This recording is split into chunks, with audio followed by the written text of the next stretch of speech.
Praise the Lord. ദൈവമക്കൾ, ഇന്ന് ശനിയാഴ്ച നമ്മുടെ ധ്യാനത്തിൻ്റെ കയ്യൊപ്പ് പ്രാർത്ഥനയുണ്ട് ഉണ്ടല്ലോ.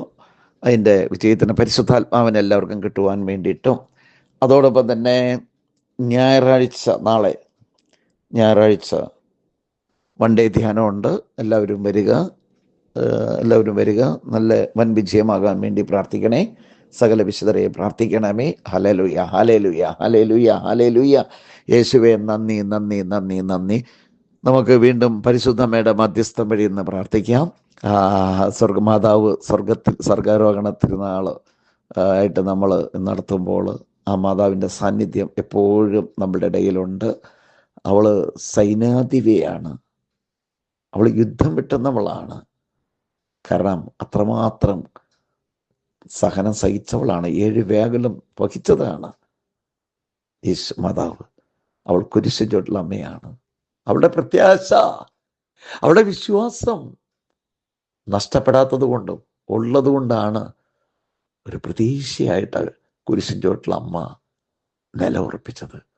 വിട്ടുപോകേണ്ടുന്നത് ദൈവമാണെന്നും ദൈവപുത്രനാണെന്നും അമ്മയ്ക്കറിയാം. എന്നാലും ഒരു മകൻ, സാധാരണ ഒരു മകനേക്കാളും വലുതാണ് ലോകത്തിലുള്ള സകല മക്കളുടെ അമ്മയായ ദൈവമാതാവായ അമ്മ. സകല മക്കളെയും ആസ്വദിക്കാനും അനുഗ്രഹിക്കാനും അവരുടെ പാപങ്ങൾ ക്ഷമിക്കുവാൻ ഒരേ ഒരാൾക്കാണ് കഴിയാതെ, യേശുവിന്, ദൈവത്തിന്. ആ അമ്മ പ്രാർത്ഥിക്കും നമുക്ക് വേണ്ടി. വിശ്വാസമുള്ളൊരു മാതാവിന് വേണ്ടി മാതാവോട് പ്രാർത്ഥിച്ചാൽ മതി കേട്ടോ. മാതാവിനോടുള്ള വിശ്വാസമുള്ളവർ മാത്രം പ്രാർത്ഥിച്ചാൽ മതി. പക്ഷേ മാതാവിനോടൊരു കാര്യം പറഞ്ഞ നിനക്ക് വിശുദ്ധി ഉണ്ടെങ്കിൽ, നിനക്ക് വിശ്വാസം ഉണ്ടെങ്കിൽ, നീ നല്ല കുമ്പസാരം കഴിഞ്ഞവളാണെങ്കിൽ. പക്ഷെ നമുക്ക് പലപ്പോഴും നടക്കാതെ പോകുന്നതിൻ്റെ ഒരു കാരണം എന്താ? നടക്കുവാവോ, കിട്ടൂല കേട്ടോ. കിട്ടില്ല.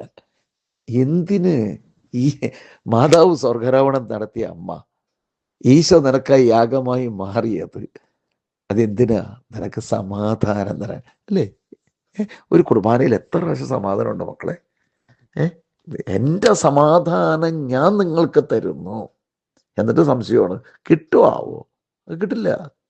കിട്ടണമെങ്കിൽ ഇതിൻ്റെ വിശ്വാസം പുറത്തെടുക്കണം. Hallelujah, hallelujah, hallelujah. പരിശുദ്ധ ദൈവമാതാവേ, അമ്മയോട് പ്രാർത്ഥിക്കുവാൻ, അമ്മയുടെ അരികിൽ ഒന്നിരിക്കുവാൻ അനുഗ്രഹം നൽകണമേ. അമ്മയോട് ചേർന്ന് പ്രാർത്ഥിക്കുവാൻ അനുഗ്രഹം നൽകണമേ. പരിശുദ്ധ അമ്മയുടെ സാന്നിധ്യത്തിൽ ഒരുമിച്ച് കൂടി